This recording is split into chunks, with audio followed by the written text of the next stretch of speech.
श्री शिवाय नमस्तुभ्यम। जय महाकाल। कैसे हैं आप सभी लोग। देखिए, हम सबको पता है कि सावन 2024 की शुरुआत 22 जुलाई 2024 से लेकर के और 19 अगस्त 2024 तक रहने वाली है।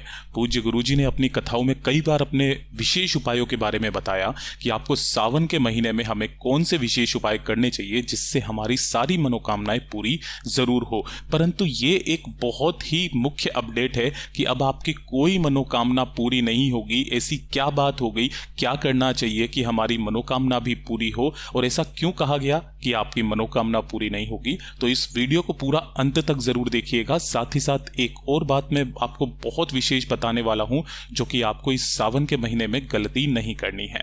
देखिए, आप सभी लोगों को सावन के इस पवित्र महीने की बहुत बहुत शुभकामनाएं। महादेव आपकी सारी मनोकामनाएं पूरी करें, यही मैं महादेव से प्रार्थना करता हूं। परंतु कुछ एक चैनल वाले हैं जिनके बारे में मैं आपको आज बताने वाला हूं।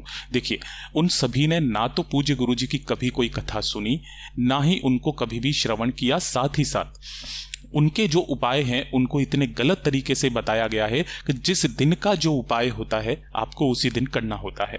लेकिन उन्होंने कथाएं स्टार्ट करी, कथाओं के अंदर बताए गए उपायों को अपने हिसाब से एडजस्ट करके किसी भी दिन वो उस उपाय को आपको करने के लिए कहते हैं, लेकिन आपको उस उपाय का कोई फल प्रदान नहीं होता है। इस चीज का ख्याल रखना। पूरा सृष्टि एक नियम से चल रही है। हर चीज का एक नियम है, उपाय करने का एक नियम है ना। उसका संकल्प लेने का एक नियम होता है। जब आप उन्हीं नियमों के साथ में इन उपायों को करते हो, उसी दिन करते हो, उसी समय करते हो ना, तब जाकर के आपको उन उपायों का संपूर्ण फल प्रदान होता है। मैंने काफी सारे चैनल्स ऐसे देखे हैं जिन्हें अगर उपाय पूज्य गुरुजी के नहीं मिल रहे हैं तो वो अपने हिसाब से कुछ भी बना करके डाल रहे हैं। एक दो एग्जाम्पल मैं आप सभी लोगों को देना चाहता हूं। मैंने अभी कुछ ही दिनों पहले एक वीडियो में देखा कि तुलसी जी की लकड़ी का आपको दीपक बना करके आपको नारायण भगवान की पूजा करने के लिए कहा गया, जबकि ये वाला जो उपाय है ये कार्तिक मास की दशमी तिथि के दिन किया जाता है। इस चीज का ध्यान रखना। या तो आप सावन की दशमी तिथि को करो या फिर कार्तिक मास की दशमी तिथि को। केवल ये 2 दिन ऐसे होते हैं जिस दिन इस तुलसी की लकड़ी के दीपक का उपाय किया जाता है। लेकिन लोगों ने इसे एकादशी के दिन का बता दिया, है ना। मैं किसी भी चैनल का नाम नहीं लूंगा यहां पर, लेकिन अगर आप ऐसी कामनाएं करते हो और इन कामना को लेकर के आप इन उपायों को करते हो किसी भी दिन, तो आपको इसका कोई फल प्रदान नहीं होता है। इस चीज का ध्यान रखना। और भी मैं आपको बता देता हूं, एक छोटा सा मैं आपको यहां पर शेयर करने वाला हूं एक थंबनेल को। इस थंबनेल के ऊपर लिखा हुआ है 17 जुलाई यानी कि आषाढ़ मास की देवशयनी एकादशी, जिस दिन भगवान श्री हरिनारायण विष्णु शयन मुद्रा में चले जाते हैं और जिस दिन के बाद से पूरी सृष्टि का भार महादेव के कंधों पर होता है, उनके परिवार के कंधों पर होता है। एक उपाय बताया गया था यहां पर कि शिवलिंग पर जल नहीं चढ़ाना है, आपको 2 गुने फल की प्राप्ति होगी। अगर आप मेरे इस चैनल पर जाकर के देखेंगे तो हर प्रदोष के दिन मैं इस वाले उपाय को निश्चित रूप से बताता हूं, क्योंकि ये वाला जो उपाय है ये प्रदोष के दिन का उपाय है। इस पे बहुत लोगों को पता है कि हाँ भाई ये प्रदोष के दिन किया जाता है ये वाला उपाय, तो वो मेरे को देखते थे। जैसे जैसे उन पर नंबर ऑफ व्यूज ज्यादा आते थे, यानी कि लोगों की देखने की संख्या बहुत ज्यादा थी, तो इन चैनल वालों ने उसी वाले उपाय को देवशयनी एकादशी के दिन ही बता दिया, जबकि उस दिन आपको करना ही नहीं है। सेम चैनल ने एक बहुत बड़ी गलती भी की। देखिए, आपको यहां पर जल चढ़ाने के लिए कहा गया, कि आपको यहां पर महादेव जी के कौन से नाम का स्मरण करना है, तब जाकर के आपको संपूर्ण कामनाएं पूरी होगी। तो देखिए, पिपलेश्वर महादेव, बिल्वेश्वर महादेव, वटकेश्वर महादेव। क्या आपने कभी भी अक्षेश्वर महादेव के बारे में नाम सुना है? नहीं। अगर आप गूगल पर भी सर्च करेंगे तो आपको अक्षेश्वर महादेव की जगह पर आपको बहुत सारे नाम देखने के लिए मिलेंगे। कुछ एक एग्जांपल मैं आपको बता दूं। अगर आप अक्षेश्वर महादेव हिंदी के अंदर लिख करके टाइप करके गूगल के अंदर लिख करके देखना, क्या आपको अक्षेश्वर महादेव के नाम से कुछ भी समझ में आएगा? नहीं। अगर आप देखेंगे तो वहां पर आपको समझ में आएगा या तो केदारेश्वर महादेव आएगा, श्री लकड़ेश्वर महादेव आएगा, कालेश्वर महादेव आएगा, साथ ही साथ अचलेश्वर महादेव भी आएगा और साथ ही साथ आशेश्वर महादेव का नाम भी आएगा। लेकिन आपको कहीं पर भी इस अक्षेश्वर महादेव का उपाय कहीं देखने के लिए नहीं मिलेगा। तो आप एक भरोसेमंद चैनल को सब्सक्राइब करें, जिसके बाद में आपको वो संपूर्ण उपाय बताएं।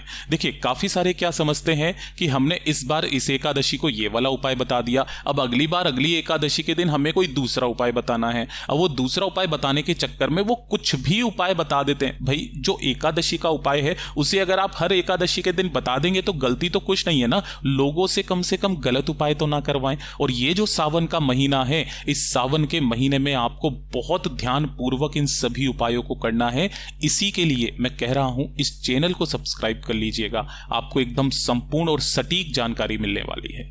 और भी बात बता देता हूं आप सभी लोगों को, काफी सारे चैनल वालों ने क्या किया हुआ है ना, आजकल एआई की मदद से गूगल से वो ऐसा का ऐसा ही पूरा कॉपी पेस्ट करते हैं, जिसके बाद में वो 15 से 20 मिनट का एक वीडियो बना देते हैं। ठीक है, 20 मिनट में से वो बाकी के 15 मिनट तक तो कुछ भी, आपके घर में ये नहीं है, आपके घर में वो नहीं है, आपके ये समस्या है, वो समस्या है, इसे पापा कर सकते हैं, इसे मम्मी कर सकती हैं, इन्हें इस वाले उपाय को ये भी कर सकते हैं, वो भी कर सकते हैं, इस तरीके से करके 15 मिनट निकाल देते हैं एआई की आवाज की मदद से, जिन्हें सुनकर के आपको ऐसा लगता है कि हाँ, ये बिल्कुल सही उपाय बता रहे हैं। अंत में जाकर के वो ऐसा उपाय बताते हैं जो कभी पूज्य गुरुजी ने बताया ही नहीं।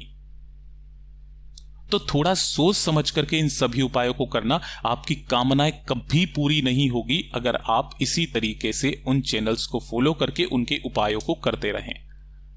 यहां पर मुझे पूरे 2 साल लगे पूज्य गुरुजी की संपूर्ण कथाएं सुनी, आज भी सुनता हूं, और उनके द्वारा बताए गए उपायों को एक पर्टिकुलर कॉपी में, किताब में लिख करके मैंने रखे हुए हैं कि अगर एकादशी का कोई दिन है या फिर कोई पर्टिकुलर एकादशी है, उसका क्या उपाय होगा, श्रावण मास के पहले दिन का क्या उपाय होगा, द्वितीय दिन का क्या उपाय होगा, तृतीय दिन का क्या उपाय होगा, पहले सावन के सोमवार के क्या उपाय होंगे। इनको लिखने में मुझे 2 से 3 साल लग गए। मैंने सारी कथाएं सुन के मारी, और हर बार मैं सोच समझ करके उन सभी उपायों को आपके सामने प्रस्तुत करता हूं। लेकिन फिर भी कुछ लोग ऐसे होते हैं जो हमारे ही वीडियो को देख करके हमारे ही उपाय को, जैसे मान लीजिए कि आज सावन का पहला सोमवार है, मैंने उस सोमवार के दिन आपको ये वाला उपाय बताया, अब उन्होंने आज के दिन देखा है ना, तो वो उन्हीं उपायों को कॉपी करेंगे, उन्हीं उपायों को आपको मंगलवार के दिन करने के लिए बता देंगे। अब आप खुद बताइए, क्या आपको उन उपायों का फल मिलेगा? कभी नहीं, आपकी कोई मनोकामना पूरी नहीं होगी। इसीलिए सोच समझ करके रहें। ये तो मैंने अभी कुछ ही क्लिप्स बताई हैं, मैं बहुत बार पहले भी बता चुका हूं, ऐसी गलती कभी भी ना करें। जिस दिन पुष्य नक्षत्र नहीं है उस दिन का पुष्य नक्षत्र बता रहे हैं लोग, हनुमान पुष्य योग बना रहे हैं तो लोग, ऐसा ना करें तो ही बेहतर होगा। बात करते हैं सावन के महीने में हमें क्या करना चाहिए। कल है सावन के महीने का पहला दिन, ठीक है, तो पहले दिन कोशिश करना, एक बेलपत्र लेना, इस एक बेलपत्र की बीच वाली पत्ती पर एक चंदन की बिंदी लगाकर और एक अक्षत यानी कि चावल का दाना रखकर महादेव की शिवलिंग पर समर्पित करना है, अपनी कामना कह करके। ये पहले दिन का उपाय है, ठीक है। जिस दिन आपको बेलपत्र की बीच की पत्ती पर चंदन की बिंदी लगाकर एक अक्षत का दाना रखकर भगवान शिव को समर्पित करना होता है कि बाबा मेरी ये कामना है, इस सावन के महीने में मेरी ये कामना पूरी करो, आपका ये भक्त आपसे यही आशीर्वाद चाहता है। पहला तो काम पूज्य गुरुजी ने ये कहा। दूसरा, इस सावन के महीने में आपको कुछ भी चीजें, चाहे आप चावल के दाने ले लो, चाहे आप चने की दाल ले लो, चाहे आप बेलपत्र ले लो, कुछ भी 108 चीजें आपको सावन मास के महीने में भगवान शिव की शिवलिंग पर समर्पित करनी ही करनी है, अपनी कामना कह करके। साथ ही साथ एक और चीज पूज्य गुरुजी ने बताई कि आप एक संकल्प लो, है ना। किस चीज का संकल्प? कि इस सावन के महीने में महादेव की शिवलिंग पर या तो 108 चावल के दाने चढ़ाऊंगी या चढ़ाऊंगा, 108 बेलपत्र चढ़ाऊंगी या चढ़ाऊंगा, या फिर 1000 बेलपत्र चढ़ाऊंगा, 1,00,000 बेलपत्र चढ़ाऊंगा। ऐसा पहले से आप संकल्प लें और पूरे उस सावन के महीने में उस संकल्प को निश्चित रूप से पूर्ण करें। पूज्य गुरुजी ने यहां तक कहा, सावन का महीना तो खत्म होने दो, मेरा बाबा आपको कितना फल देता है बताइएगा जरूर।